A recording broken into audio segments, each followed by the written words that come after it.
मैं तेरी तू मेरा, मेरी गिरधर गोपाला। मैं तेरी तू मेरा, मेरी गिरधर गोपाला। मैं तेरी तू मेरा, मेरी गिरधर गोपाला। मैं तेरी तू मेरा, मैं तेरी तू मेरा, मैं तेरी तू मेरा। सभी पुण्यात्मा बहुत एकाग्रचित होकर सुनेंगी। अगर मुझ सेवक से आपकी सेवा करने में कोई त्रुटि हो जाती है, आप अपना सेवक मान के मुझे क्षमा कर दीजिएगा। मैं आवेश में आके भगवान की व्याकुलता को सोचकर कि भगवान कितने तड़पते हैं हमारे लिए, और गुरुओं की इन बातों को सुनकर इस देह में हरि मिलत है कि उधर से वो आग लगा रहा है, आ जाओ मेरे करीब, उधर से गुरु आग लगा रहे हैं, इस देह में केवल भगवान मिलते हैं। तो ये सेवक भी आप लोगों के चरणों में केवल निवेदन कर सकता है। और फिर भी आपसे क्षमा मांगता हूँ, अगर मेरे शब्द किसी को भी दुख देते हो, तकलीफ देते हो, तो मैं आपसे क्षमा प्रार्थना करता हूँ। और अगर आपको अच्छा लगता है तो मुझे आशीर्वाद दिया कीजिए कि मैं निष्कपट भाव से जब तक मेरे आखिरी सांस हैं, मैं भगवान की ओर बढ़ने वालों की सेवा करता रहूं। अब बहुत ध्यान से सुनेंगे। हमने कहा भगवान को पाने के दो ही मार्ग हैं, एक भगवत कृपा और एक शरणागति। अब बात आती है शरणागति की। ये शरणागति का जो मार्ग है, ये सभी संत महात्माओं ने बहुत सरल कहा, बहुत सरल बताया। लेकिन हम लोग उस शरणागति में भी छल कपट करने लगे, मुख से कुछ और बोलते हैं और अंदर से कुछ और भाव होता है, हम उसको भी नहीं समझ सके। आप अपने हृदय पर हाथ रखकर देख लीजिए,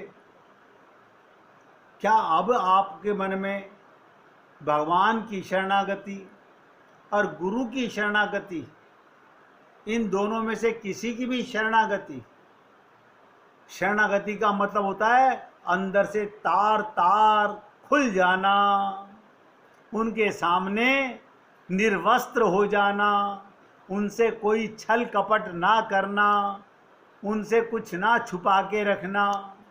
हमने संसार से तो बहुत कुछ छुपाया ही हुआ है, सब जानते हो, मेरे कहने की आवश्यकता नहीं। संसार में तो छुपाना ठीक है क्योंकि वहां लीला करनी है, लेकिन परमात्मा के साथ हम डॉक्टर से कभी नहीं छुपाते। देखिए कमाल है, मेरे को बड़ी खुशी हुई, हम डॉक्टर के सामने वो बातें बोल देते हैं जो अपने परिवार में किसी को नहीं बताते। कारण क्योंकि हम अपने को देह मानते हैं और उसके लिए हम उसे स्वस्थ करना चाहते हैं। तो हे पुण्य आत्माओं, आप आत्मा हो, आप अपने मन का, अपने अंतःकरण का जब तक अपने संतों से, अपने गुरुओं से, परमात्मा से तो पर्दा कर नहीं सकते, लेकिन परमात्मा से चर्चा नहीं कर सकते। गुरु के सामने भी मन को निर्वस्त्र नहीं करते। पर्देदारी रखते हैं।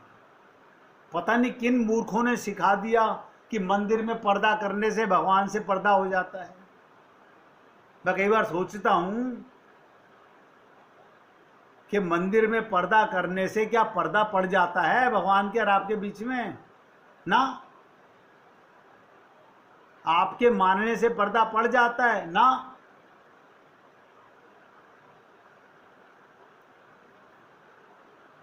तो पर्दा डाल के भी भगवान को नहीं देख सकते या भगवान तुम्हें नहीं देख सकता? हमने ऐसा मान रखा है, हमारे माता पिता ऐसा समझाते थे, भगवान को पर्दा कर दो। मुझे तो बड़ा ताज्जुब हुआ।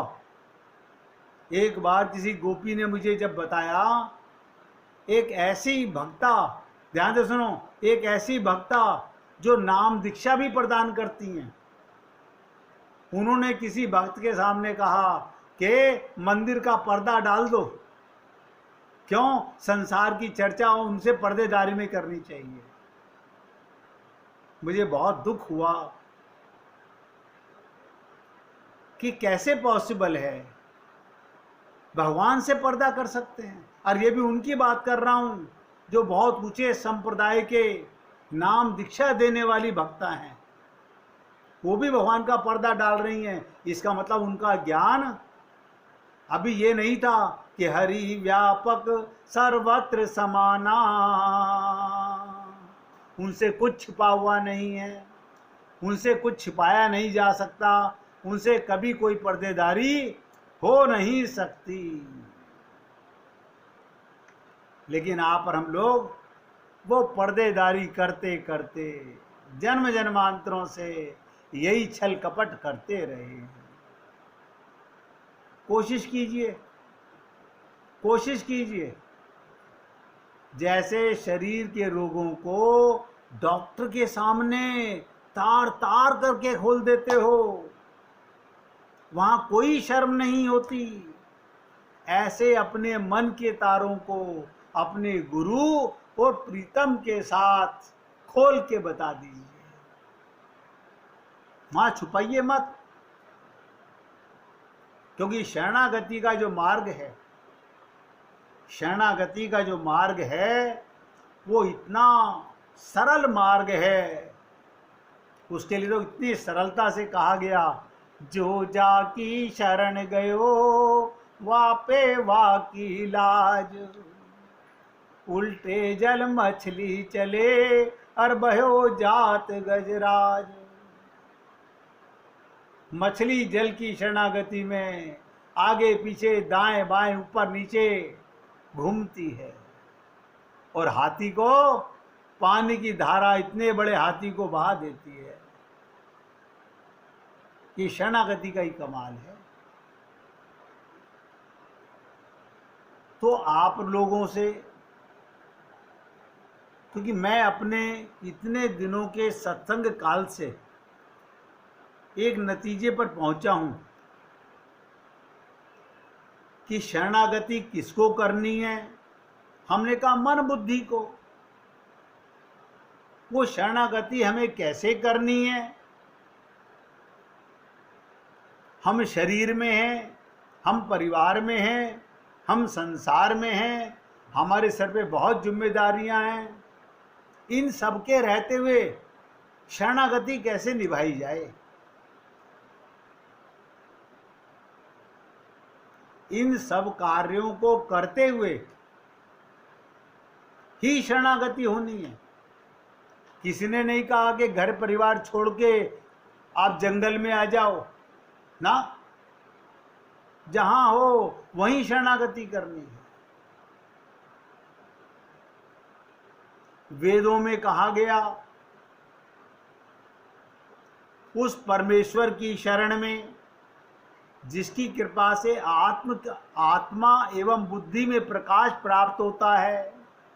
ध्यान से सुनो, यानी आत्म कल्याण का मार्ग खुलता है और बुद्धि में प्रकाश आता है। जो ब्रह्मा आदि का सृष्टि करता है, जो ब्रह्मा को भी पैदा करता है,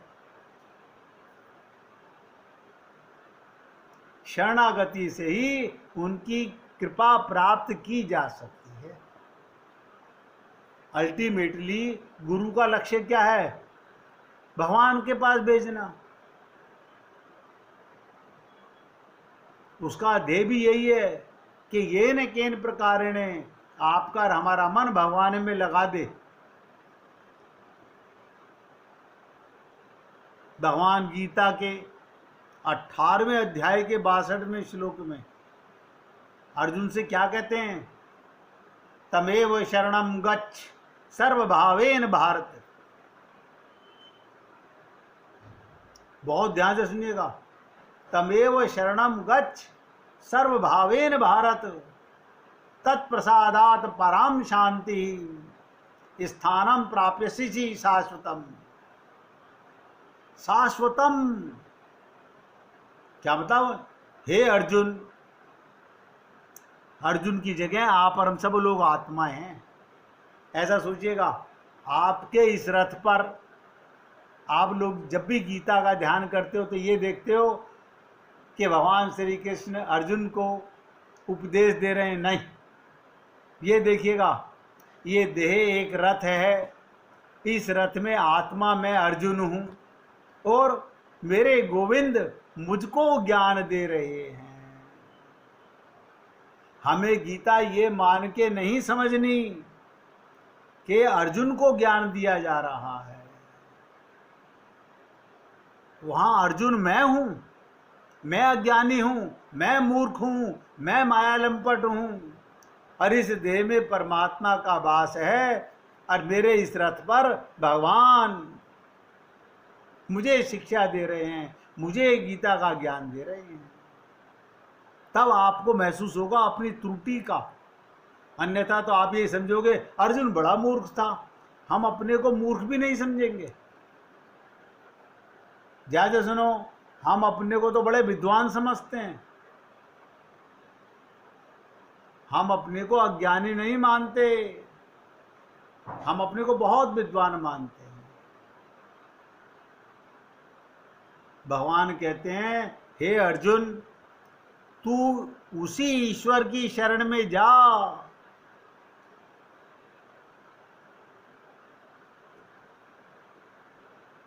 तब उसकी कृपा होगी।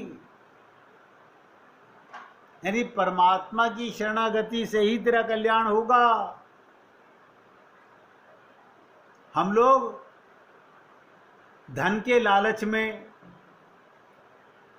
अपनी इंद्रियों की लालच में, इनके सुख के लिए पूरा जीवन शरीरों की शरणागति करते रहे। क्यों? शरीर के सुख को, शरीर के आनंद को हमने अपना आनंद माना। हमें आत्म जागृति हुई नहीं। आत्मा का प्रसाद, प्रीतम का प्रसाद, प्रेम का प्रसाद आत्मा का प्रसाद है।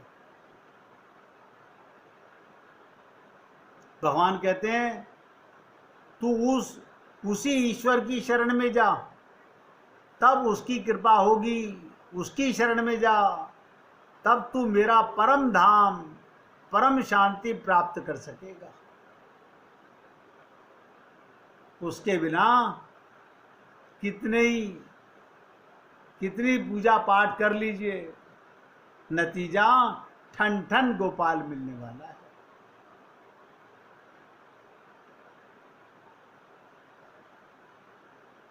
आप और हम लोग गहराई से विचार करें। मैं आपको आज तक आप और हम लोग आगे नहीं बढ़ पाने का कारण बता देता हूं। उसकी दवा है, लेकिन दवा किसको बतानी चाहिए? दवा किसको देनी चाहिए? आप मुझे बताइए। कैंसर के पेशेंट को टीबी की दवा तो नहीं दी जाती ना, किडनी के पेशेंट को लीवर की दवा तो नहीं दी जाती ना, बॉडी के पेन के लिए बीपी की दवा तो नहीं दी जा सकती। हमारा सबका बिगड़ा हुआ मन है। ध्यान से सुनो, सबका बिगड़ा हुआ मन है। इस मन की दवा उसको दी जाए, उसको बताया जाए जो मन को बीमार से ठीक करना चाहता है। मैं आप लोगों से निवेदन करता हूं, दवा है, लेकिन कब दी जाए? जब भगवान भी समझ लेते हैं कि ये अब पूरी तरह शरणागति में आ गया है। और ध्यान से सुनिएगा, वेदों से लेके रामायण तक बिना मन की शुद्धता के भगवत प्राप्ति नहीं हो सकती। मनों में रोग नहीं मिट सकते। मन सबसे ज्यादा दूषित है। और आप और हम लोग भली प्रकार जानते हैं, मन में रहती दुनियादारी, बगुला सा ध्यान लगाते हैं। हम लोग मन में संसार को भर के भगवान का ध्यान कर रहे हैं, और वो अंदर ही बैठा हुआ है। देखो कमाल है, हम उसे ही धोखा देने में लगे हुए हैं। बगुला सा ध्यान लगाते हैं। अब बगुला पानी में किसका ध्यान लगाता है? मछली पकड़ने का। हम भी भगवान से यही है, संसार पकड़ने का ध्यान लगाते हैं। भगवान धोखे में आ नहीं सकते। तो मैं तो सेवक आदमी हूं, आपसे निवेदन कर रहा हूं,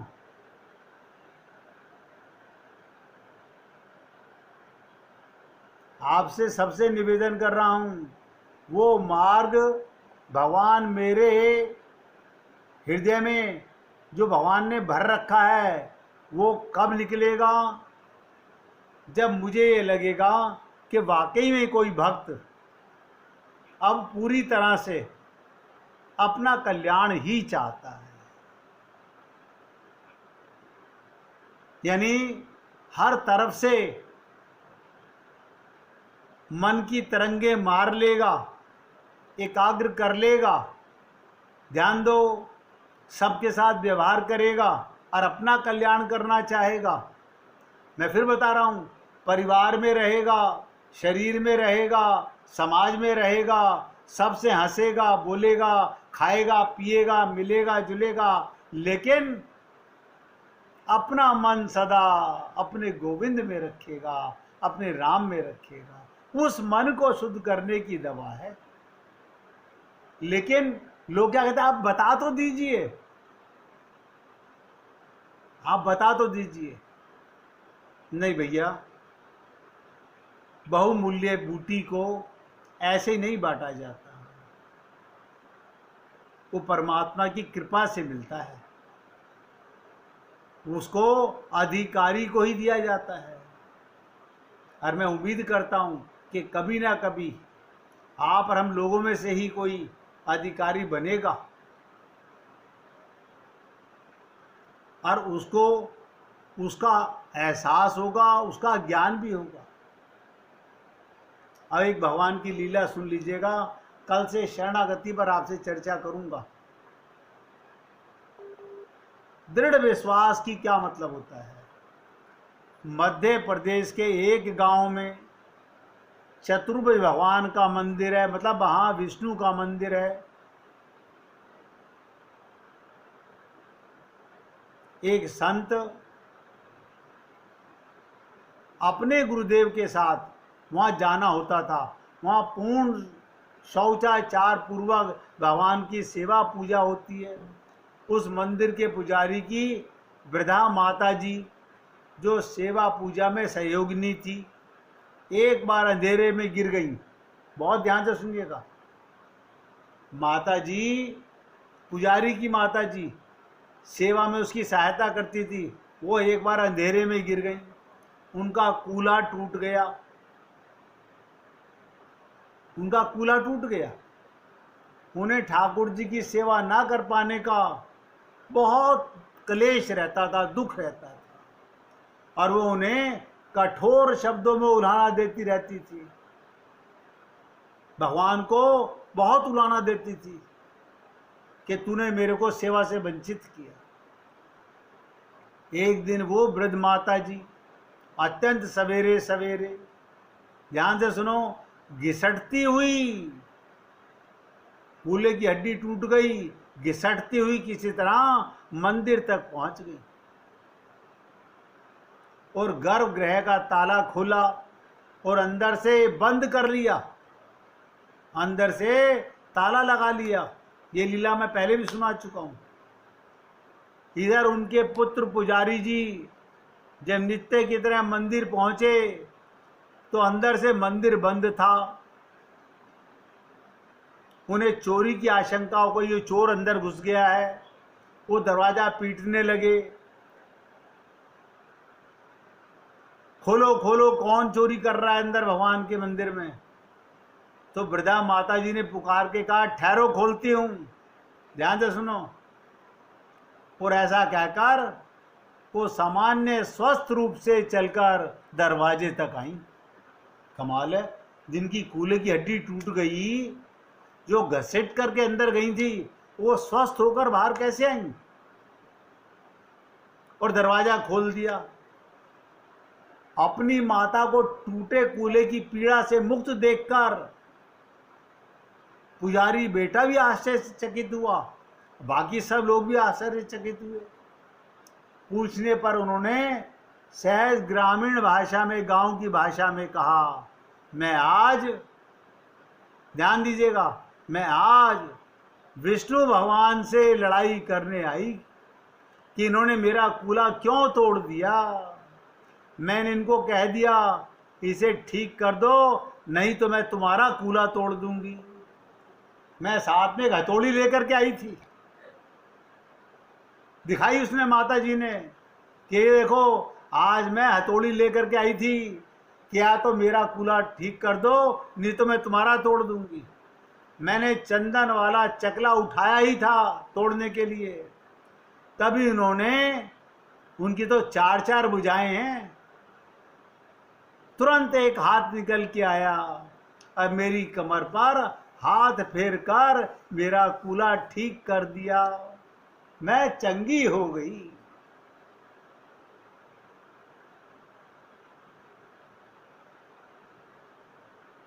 इस प्रसंग के संबंध से भक्त माली संत महात्मा क्या बताते हैं, हम लोग प्राय भगवान की मूर्ति को पत्थर की, धातु की समझ लेते हैं, लकड़ी की समझ लेते हैं। उस वृद्ध माता जी ने उस मूर्ति में दृढ़ भक्ति भावना की, उसकी बुद्धि साक्षात नारायण की थी, इसलिए साक्षात्कार कृपा का परिणाम मिला। इसलिए मैंने आपको ये लीला सुनाई कि आप जो पूजा करते हो उसमें दृढ़ संकल्प कितना करते हो, दृढ़ विश्वास कितना होता है। अगर दृढ़ संकल्प नहीं है आपको अपने आप पर, अपने प्रीतम परमात्मा पर, तो बिल्कुल कोई लाभ नहीं मिलने वाला है। बाकी की सेवा मैं कल आपसे करूँगा। आज यहाँ पर आपसे निवेदन करता हूँ कि भगवान के लिए बस इतना मन में विश्वास रखो कि भगवान आपके साथ वो सब करते हैं जो भगवान आपसे, जो आप चाहते हो। भगवान अपनी भक्ति देने के लिए 24 घंटे तैयार हैं। आप अभी खाली नहीं हो, आप अभी पूरी तरह से माया में लिप्त होते हुए भगवान की कृपा पाना चाहते हो, वो नहीं मिल सकती। मेरा निवेदन आप सब लोगों को समझ आ रहा होगा। अब प्यार से गाइएगा, गोविंद गोविंद गोपाल भज मन गोविंदा, गोविंद गोविंद गोपाल भज मन गोविंदा, गोविंदा गोपाला, गोविंदा गोपाला, गोविंद गोविंद गोपाल भज मन गोविंदा, गोविंद गोविंद गोपाल भज मन गोविंदा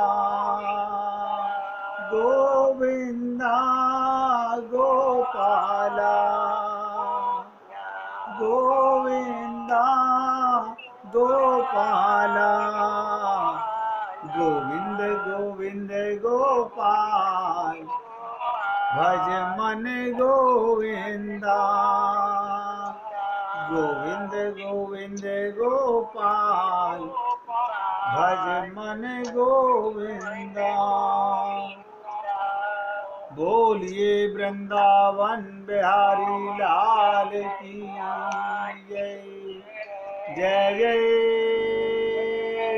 श्री राधे जय जय श्री राधे। बोलिए लाल जी का मंगल हो, सभी भक्तों का मंगल हो। सबको राधे राधे भैया,